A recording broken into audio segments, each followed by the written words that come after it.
Bom dia, tudo bem? Vamos voltar a falar sobre o ego? Na live passada, eu comecei a falar sobre o ego, comecei a falar sobre como que se forma o ego. Expliquei um pouquinho sobre as necessidades, os alimentos, né, que o nosso ego precisa e acaba puxando da gente no nosso dia a dia sem a gente perceber. Bom dia, Fabi, tudo bem? Sejam todos muito bem-vindos nessa live que a gente está continuando a falar sobre as questões do nosso ego. E hoje eu vou trazer um tema que vai ser até um pouco rápido, porque é um tema que eu vou falar sobre quais são os sintomas doentios, quando que a gente percebe que o nosso ego está doente. E o bom é o que que a gente tem de remédio, qual é o nosso antídoto de cada sintoma do ego que a gente tem, tá bom? Então, até se você quiser pegar um papel e um lápis e fazer, você pode fazer duas colunas, e uma coluna você coloca lá em cima assim, sintomas, e na outra coluna você coloca antídoto. E aí a gente vai relacionar, tá bom? Então vamos lá, vou começar logo falando qual é o primeiro sintoma que é doentio, que é um sintoma que mostra que o nosso ego não tá legal, não tá saudável. É a preguiça. A preguiça é a primeira resistência que a gente tem na nossa vida para não ajudar a gente a realizar aquilo que a gente precisa fazer. E aí, como, em que momento que a gente vai perceber que a preguiça é um sintoma que está causando um prejuízo? Ah, você pode falar assim: ai, eu queria tanto poder mudar de emprego, fazer uma transição de carreira, mas eu vou ter que fazer tudo de novo, vou ter que estudar, vou ter que aprender isso, vou ter que abrir mão de finais de semana, de férias às vezes. Ai, tô com preguiça, não vou fazer isso não, não quero. Vou ficar aqui no mesmo lugar que eu tô. É melhor ficar aqui do que ter que fazer tudo isso. Pronto, já te sabotou, né? Ou então pensar assim, um clássico, né? Eu tenho que começar a cuidar da minha saúde. Eu já sei tudo que eu tenho que fazer. Eu tenho que fazer uma dieta, começar a comer melhor. Eu tenho que ir numa academia, fazer alguma atividade física. Ai, mas eu tô com preguiça. Isso aí não dá, não. Eu prefiro ficar aqui sentada no sofá, vendo meu Netflix, né? Então, a preguiça é o primeiro sintoma de um ego desajustado. E aí eu já vou falar depois do antídoto, tá? Porque nada é tão radical. As coisas podem ser muito equilibradas para a gente conseguir equilibrar o nosso ego. A questão é quando a gente deixa essas resistências que tem dentro da gente atrapalhar a nossa caminhada, a nossa evolução, a nossa conquista daquilo que a gente quer para ficar mais feliz. Isso está sabotando a nossa vida, não deixa a gente ter um sucesso na nossa existência. Então, o primeiro foi a preguiça. Qual é o segundo? O segundo é a posse.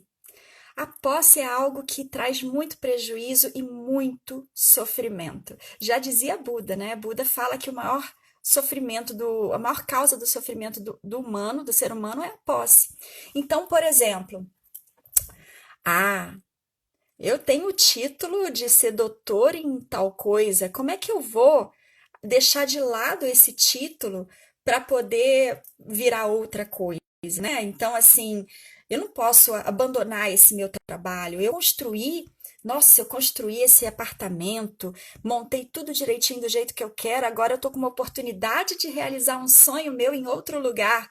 Como é que eu vou deixar isso para trás? Não, é minha posse. Como é que eu vou abandonar tudo que eu tenho de segurança já na minha vida para poder conquistar outra coisa nova, outro sonho? Não, não, não, não. Né? A posse é um outro sabotador que faz com que a gente perca oportunidades. Bom dia, Mari, seja bem-vinda. Outra oportunidade da gente evoluir, da gente conquistar algo que a gente quer para crescer, para a gente ter sucesso na nossa existência. E ela traz muito apego, muito apego, traz muito sofrimento. A posse é um apego, né? Quando a gente acha que tudo que a gente tem, títulos, coisas materiais, é o que traz felicidade, quando a gente perde isso, a gente sofre, né? Então, o que que é melhor a gente dar da importância? Vou falar isso depois, na hora do antídoto, tá bom? Então, eu falei da preguiça, agora eu falei da posse, vou falar do terceiro sintoma negativo doentio do nosso ego. É o orgulho. O orgulho parece até aquele exemplo que eu dei também, por exemplo. Ah, mas eu já sou doutor em tal coisa, eu já sou PhD em não sei o quê, Quem é que vai me ensinar alguma coisa, né? Quem é você para me ensinar alguma coisa, né? Eu não, imagina, né? Eu já tenho tudo isso na minha vida, eu já sei tudo. Nossa, eu já sei tudo, não tenho que aprender mais nada. Por que que eu vou fazer um curso de tal coisa? Não, eu já sei, né? Então, o orgulho de você, ou então, por exemplo, esse aqui que eu falei, na verdade, está mais parecido com superioridade, né? O orgulho é aquele assim. Já passei um pouco por isso, tá? Confesso. Nossa, eu já trabalhei tantos anos na minha vida em tal coisa, né? Eu tenho um título, sou reconhecida em tal jeito, e agora eu vou abandonar tudo para começar algo novo? Não. Quem sou eu, né? Então, o orgulho também é algo que machuca o nosso ego, machuca a nossa vida, porque bloqueia a gente de evoluir, de conhecer coisas novas, de construir novos ciclos. E tem um antídoto muito legal para esse orgulho. Daí vem o quarto sintoma de uma doença, que é a superioridade. A superioridade é, você sabe com quem você está falando? Né? Não, imagina. Você não tem noção de quem você está falando. Por que que você está falando comigo desse jeito? Por que que você quer me ensinar alguma coisa? Eu já sei tudo, eu sou superior, né? Então, assim, a superioridade também traz muito prejuízo. E vem a inferioridade, que é o último sintoma. Então, eu falei da preguiça, falei da posse, falei do orgulho, falei da superioridade, agora eu vou falar da inferioridade.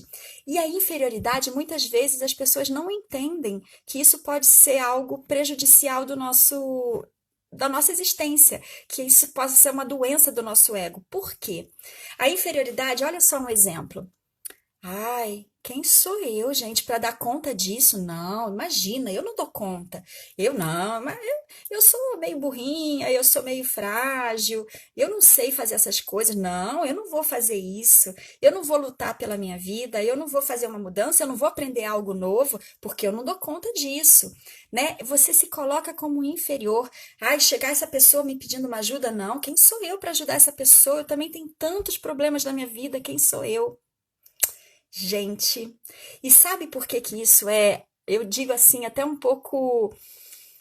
Eu não gosto de usar a palavra pecado, sabe? Mas assim, eu acredito muito que a gente está aqui nessa vida para fazer coisas muito importantes do tipo aprender e ensinar. São coisas básicas. Nós temos que evoluir por nós. Até porque, quanto melhor a gente tiver, mais sábios, com mais conhecimentos, com mais evolução, a gente ajuda os outros. A gente tem que estar bem, né? Lembra do avião? Primeiro coloca a máscara em você para depois ajudar os outros. Você tem que estar bem, evoluído, para poder ajudar quem está perto de você. E depois, essa questão também de você chegar e falar assim: a gente não é perfeito. Nós temos muita coisa que a gente conhece e muita coisa que a gente tem que aprender. Então é como se fosse, como se a gente tivesse com uma mão levantada, pedindo ajuda, me ajuda, para quem já sabe mais do que a gente, e uma mão embaixo para puxar quem ainda precisa de ajuda. Então, agora eu vou começar a dar os antídotos de cada um desses sintomas negativos que eu falei. Eu vou começar pelo último, pelo que eu falei, tá? Pela questão da inferioridade, da superioridade e do orgulho. Esses três têm o mesmo remédio. Esses três têm o mesmo antídoto. O remédio da superioridade, da inferioridade e do orgulho é a humildade. Por quê? Como eu falei, se a gente tiver dentro da gente a consciência de que a gente não é tudo, que a gente não sabe tudo, que tem pessoas que têm informações melhores e experiências maiores que a gente, pode ajudar a gente, e que tem pessoas que ainda não passaram por coisas que nós passamos e a gente pode ajudar, então a gente tem que ter a humildade, tanto de ajudar e oferecer ajuda, como de pedir ajuda. Eu dei um exemplo num story meu que falava assim: se você é uma pessoa que gosta muito de ajudar a todos, mas você não dá a oportunidade do outro te ajudar, você não pede ajuda, não aceita receber, você está tirando a oportunidade do outro de fazer o mesmo que você ama fazer, que é ajudar.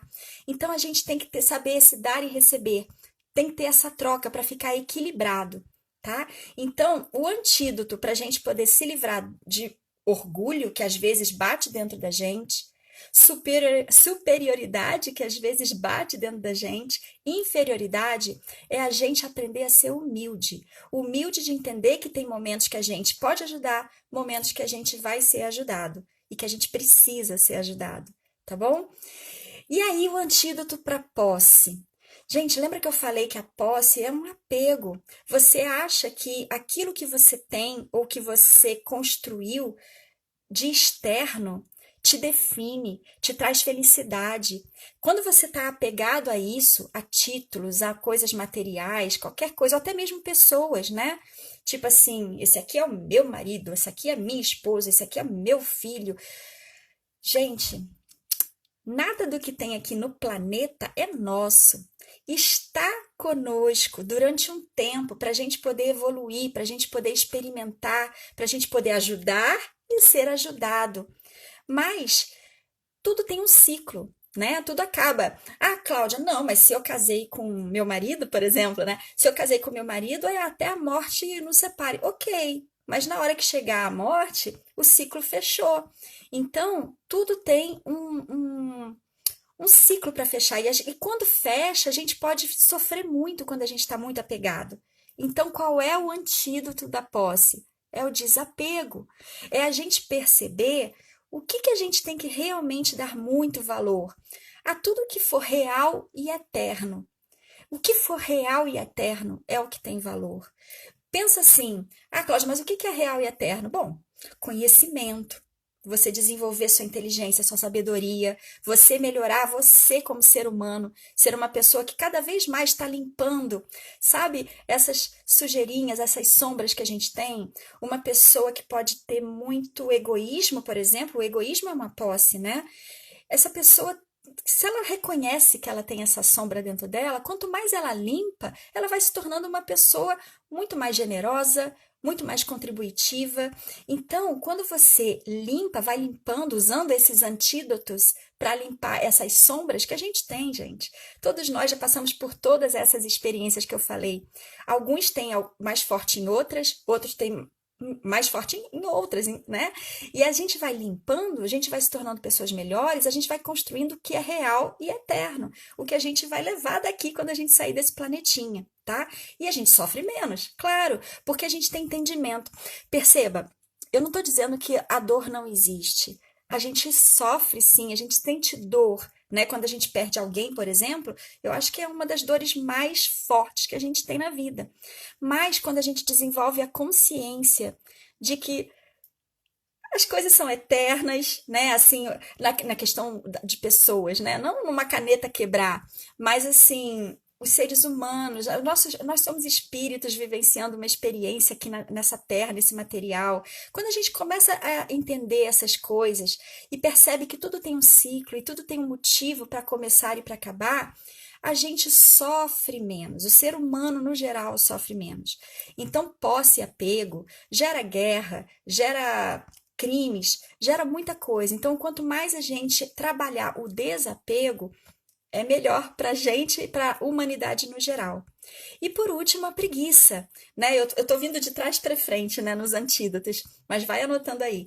Qual é o antídoto da preguiça? Eu tinha dado o exemplo da pessoa que não quer mudar o estilo de vida, não quer melhorar a saúde, ou o exemplo de que eu quero mudar minha carreira, quero dar um up na minha vida, quero fazer o que realmente eu sempre desejei fazer, que batia no meu coração, mas eu já, nossa, gastei muito tempo da minha vida já criando outras coisas, tô com preguiça de começar tudo de novo.